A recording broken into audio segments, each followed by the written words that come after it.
Nous sommes réunis aujourd'hui pour la mise en place de l'Assemblée générale, autrement dit l'Union nationale des éleveurs d'agoutis et de lapins. Vous viendrez que les autres pays africains et à travers le monde sont maintenant au stade de fédération.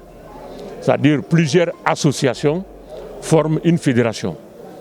Nous avons commencé très en retard, mais comme on le dit, mieux vaut tard que jamais. Une fois qu'on a commencé, je sais que le Guinéen est très actif et vous avez vu l'engouement.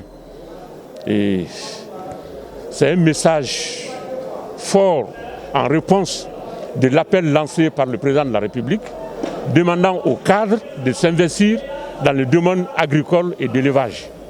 Vous avez vu, les 90% des présidents à cette assemblée sont des cadres de l'État.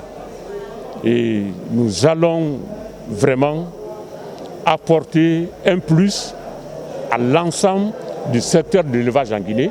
Personnellement, je me suis retrouvé là-dedans et désormais je me rends compte qu'on peut mettre en place un modèle économique qui permet de créer de l'emploi comme j'ai réussi à le faire et comme tous ceux qui sont ici réussissent à le faire. Donc ça veut dire que quelque part, si nous avons justement une synergie d'action à mettre en place telle que nous l'avons envisagée grâce à l'initiative engagée par notre président aujourd'hui, M. Diati Condé, vous vous rappelez que le président de la République n'a pas cessé depuis 2010 de rappeler la nécessité pour nous de passer justement de la culture de tout ce que nous avons à l'agro-business et bien entendu à l'industrialisation.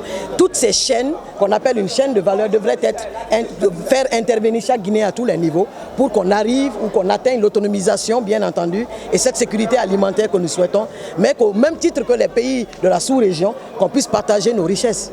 Je vous avoue que le jour que j'ai été appelé par mon collègue Dr Kamano pour dire qu'il y a une telle initiative qui est née, j'étais le plus heureux de la terre.